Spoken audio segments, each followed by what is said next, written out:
All right, so Rayim Tovim, we are in chapter 49, verse 23. We're up to Yosef. These are very difficult words, just so people know, very, very difficult words. Ben Porat Yosef. So what does that even mean? Ben Porat Yosef. Hey, come on in here, Kobe and Moshe. Come sit right next to me. Grab a chumash over there. Grab the chumash. And sit right here, chapter 49, verse 23. What page is it? Here, Kobe, you sit over here. 270. 270. 270. Here, take the Gemara off, Moshe. Let me see your kippah. Okay, good. That's a good one.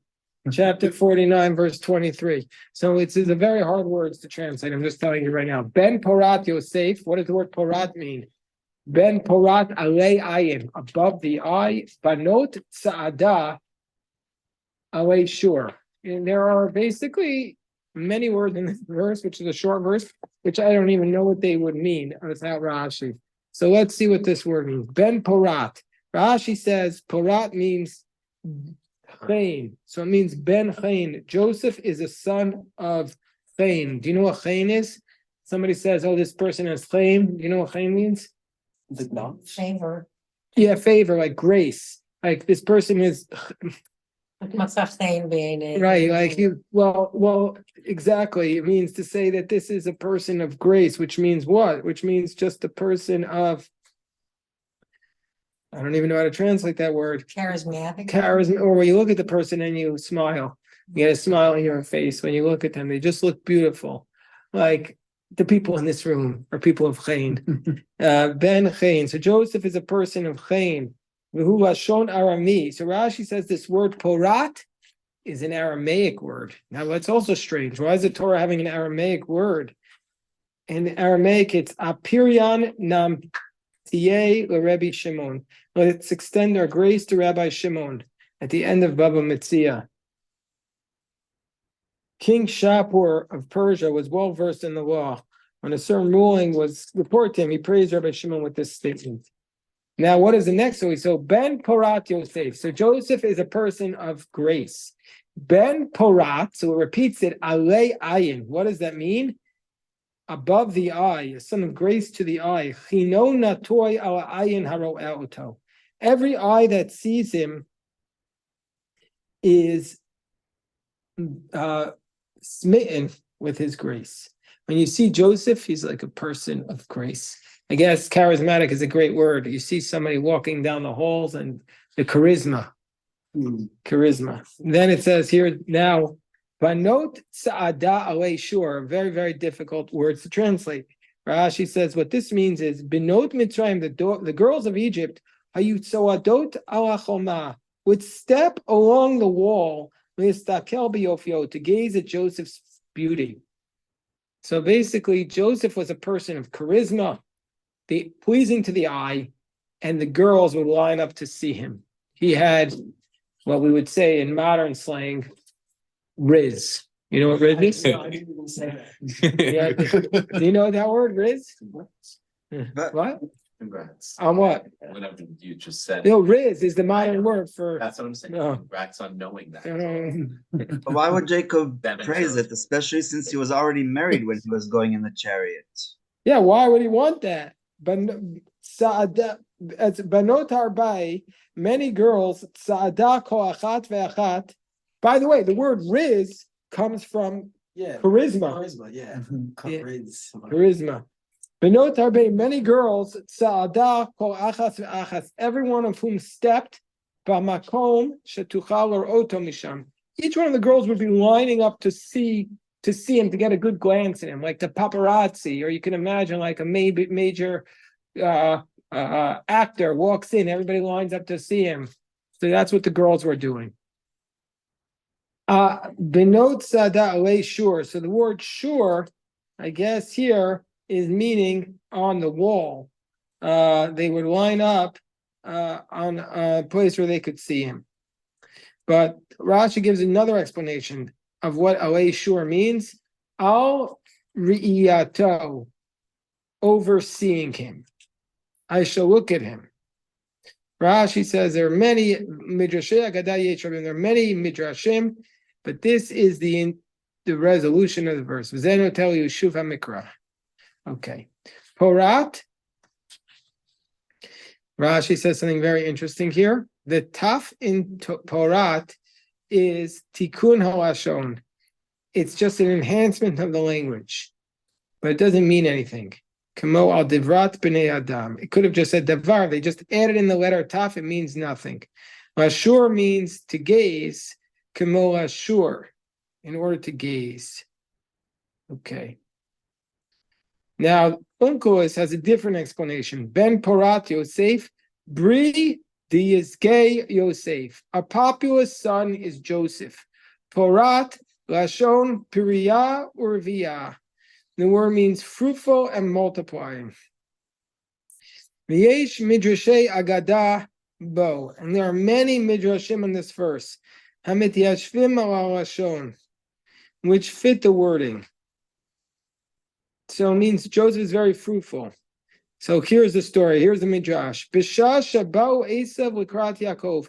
When Esav came to greet Jacob, bekulan kadmua imaot. In all of them, the mothers went first. Lalachat lefnei bneihen, to go in front of their sons. Lishtachavot, to bow down before Esav. Ubirachel ksiv, but by Rachel it's written Nigash Yosef. Virachel vayishtachavu. But by Rachel, it says Joseph and Rachel come forward. Amar Yosef, Joseph said, Harasha hazeh eino ramah. Joseph said about Esav, this wicked one is arrogant. Shema yitain einav beimo. Maybe he will put his eyes on my mother. Yatzal lefanea v'shir babe koma. So he went in front of her and stood up high. L'chasoto, to cover her. And that's why his father blessed him. Ben Porat, a growing son, meaning to say he's called a son, a growing son. Higdalta atzmecha Yosef. You enlarged yourself, Joseph. Alei ayin shel Esav, over the eye of Esav. B'fikach zachita l'gdua. Therefore, you were worthy of greatness. Benot sada alei shur. So this is the explanation. Onkelos reads this verse because Joseph, of all the brothers, he was the only one who went in front of his mother and stood up to block her from Esav, from Esav seeing her. And for this reason, Jacob says about him, Ben Porat, you are a growing son. You stood over the eye to block your mama from being seen by the wicked Esav. He was protecting her. He was the son who protected his mother. So that's the second explanation. So far we've seen two. First one, he's just a person of tremendous grace, who all the girls wanted to look at. The second one is your person of tremendous courage, who stood up to protect your mother. And now he gives a third explanation. Odar Shuhu. They have a third explanation. We don't want the evil eye to affect his offspring. So that's what it means. It's referring to the fact, you're above the evil eye. So the evil eye cannot affect you. But also when Jacob blessed Menashe and Ephraim, Beracham kedagim, he blessed them like fish. So that the evil eye does not rule over them. So what is Ben Porat Yosef? Ben Parat Alei Ayin, you go over the eye. Jacob's saying the evil eye will not affect you. Do you know what the evil eye is? I don't know what it is. Well, is somebody Ayin Hara is the idea that if things are going too good, don't talk about it. Because other people in the world can give you negative energy out of resentment. And so therefore it's best not to flaunt your success. Were you going to say something, Seth? So that's the concept called the ayin hara, and we see from Rashi it's not just a bubamais, it's a real thing. It's a real thing that this is something that Joseph was blessed with Jacob, that he would be above the evil eye because Joseph had success. So now we go to the next verse. Vayim Vai Maruhu Varobu Vayistanu Balechitzim. And they embittered him, and Varobu, they became antagonists. Vayistemu ba'alei chitzim. And the masters of the arrows hated him. What does that mean? Vayimaruhu varobu. Vayimaru achav. So his brothers hated him, made him bitter. Vayimaru Potiphar v'ishto. And Potiphar and his wife made him bitter. Va'asro, by imprisoning him. Vashon. Okay, so that's Vayimaru is like maror. They embittered him. Varobu. His brothers became Varobu means V'nasu achav anshe riv. His brothers fought with him. Okay. But and the masters of the arrows hated him. What's that a reference to? Ba'alei chitzim. Oh, this is powerful. What is masters of the arrows hated him? You know what's the most dangerous arrow? What's the most dangerous arrow? The tongue. Pen is mightier than the sword. The tongue, the pen. Rashi, I'm curious how Rabbi Steinsaltz translates, because Rashi is pretty far from the literal text. Ba'alei chitzim, masters of arrows, shelashonam b'chetz, whose tongues are like an arrow. V'targumo marei pagusa, v'ashon v'tihia mechza, otan sheim re'uyim lachok imo nachala. Our verse is referring to those who were intending to divide a heritage with Joseph. Okay. Next verse. Vateshev be'etan kashto. Okay, this is very interesting. A very interesting Rashi here. This is a little bit rated R, so we'll have to do the best we can in this setting, but we'll explain it. Vateshev be'etan kashto vayafozu Zroei Adav Midei Avir Yaakov Misham Roeh Even Yisrael. What does this mean?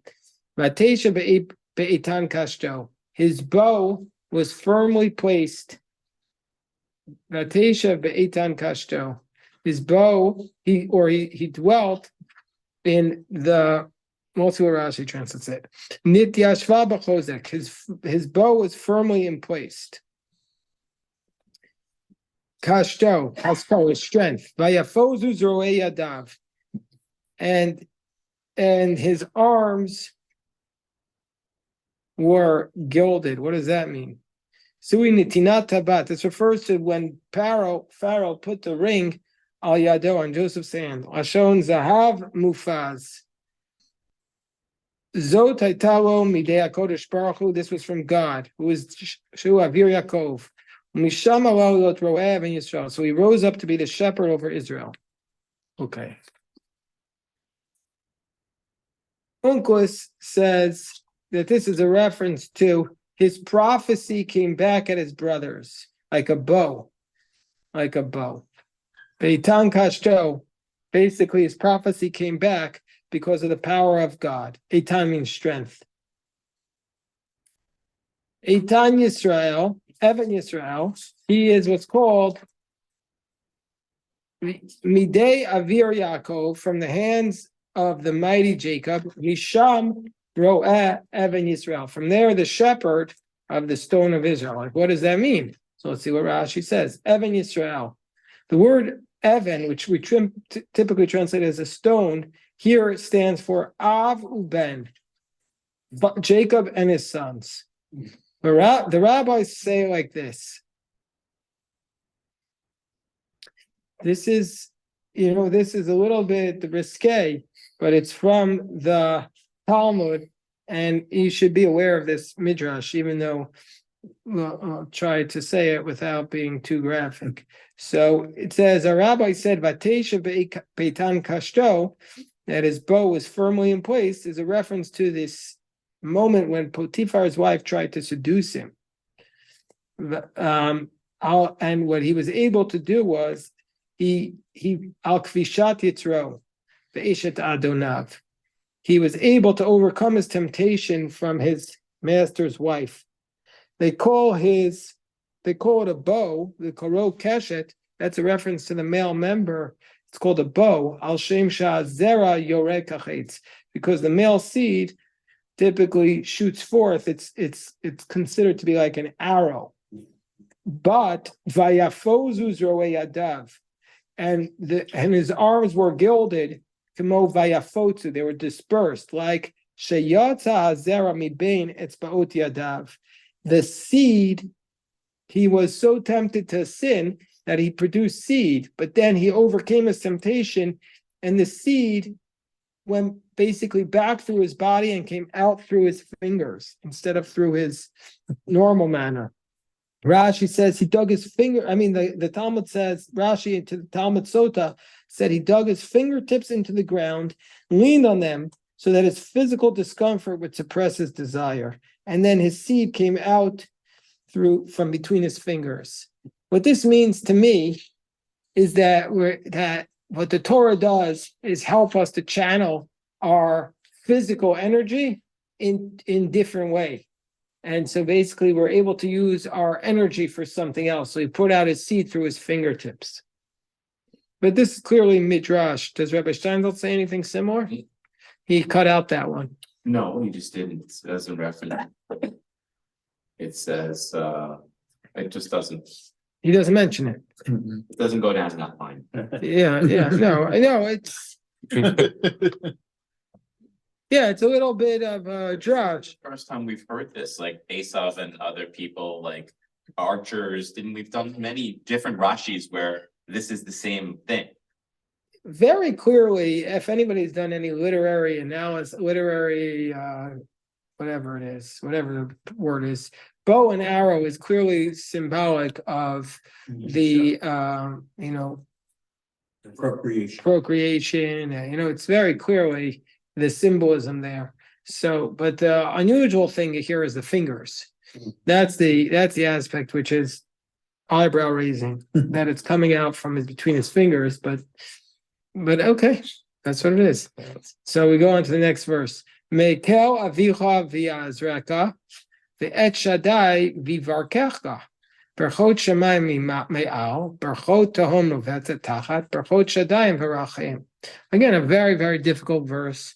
So let's try to translate. This is all poetry. From the God of your father, me'el avicha, from the God of your father, v'yazreka, he will help you. The God of your father, he will help you. Ve'et Shaddai vivarcheka, from the Almighty, and he will bless you. Berkot shamayim me'al, the blessings of heaven from above. Berkot tahom, the blessings of the depths. Rovetzes tachas, crouch beneath you. Berkot Shaddayim varacham, the blessings of Shaddayim varacham. The racham is the womb, and the Shaddayim is typically reference to what? To breasts. Typically. So let's see what Rashi doesn't say that here. Right. Mekel avicha, from the God of your father. Hai telecha zot, this came to you from the God of your father, and he will help you. Ve'et Shaddai, and the Almighty will bless you. V'makodesh baruch hu haya libcha, and your heart was with God. K'shelo shamata l'divrei adoncha, when you did not listen to the words of your master's wife. V'hu yivarkecha, and he will bless you. Berkot Shaddai v'racham, berkata da'aba v'ima, you'll get a blessing of your father and mother. Komar yitbrachu ha'moedim v'hayoledot, may those who father and those who give birth be blessed.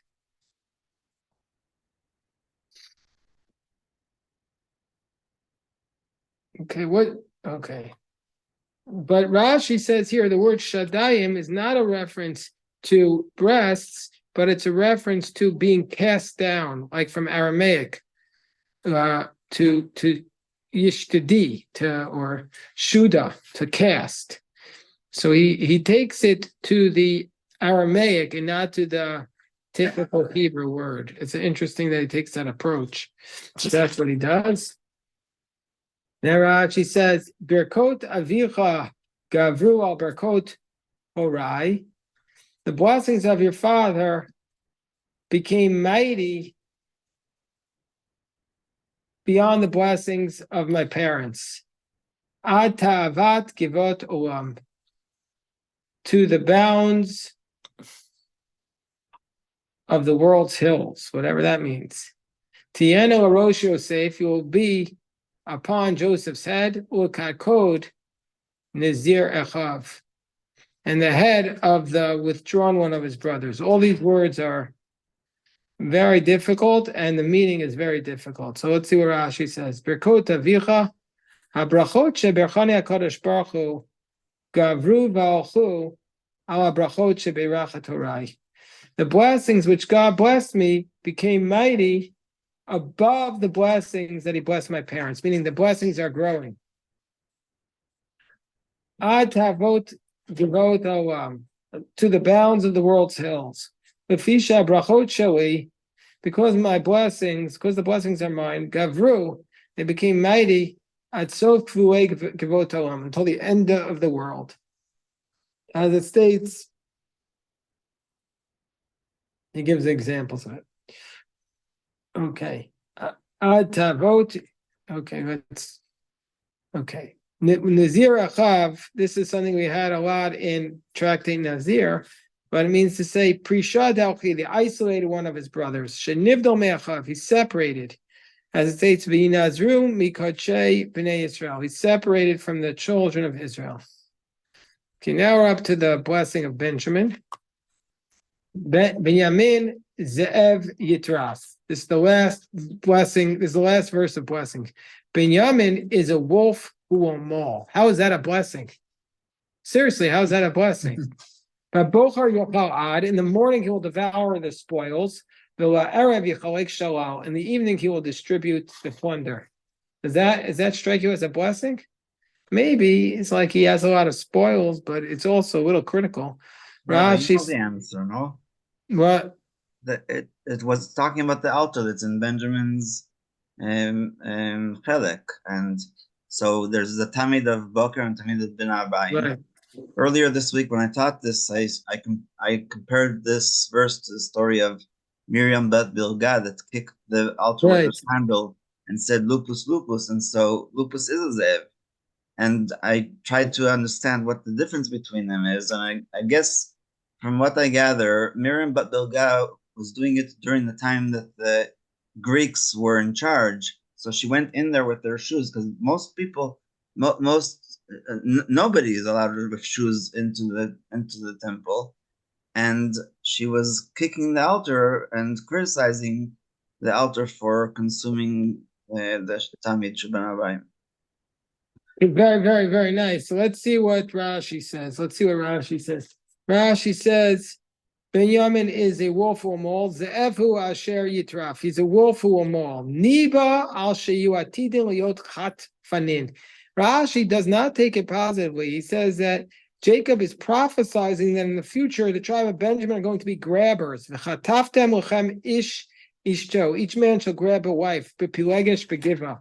The story of the concubine of Giva. What's this a reference to? Do you remember? There was a war. You can say it. We don't have a lot of time. Go ahead. Well, basically, what happened was there was a civil war. The tribe of Benjamin They lost a lot of people. They lost everybody except for 600 men. Right. And on top of that, the children of Israel, all the other tribes, were disgusted with Benjamin's behavior. So they took an oath that you can't marry into them. But then they felt bad after Benjamin was destroyed. So Benjamin had to take wives by kidnapping them. So that's what Jacob is prophesizing about. Well, this is not a blessing. And he prophesies about Saul, that he would kill all the enemies around him. As it says, he conquered the kingdom. Okay, we almost finished all the blessings this week, but now it's time to daven mincha. Always a pleasure studying with everybody.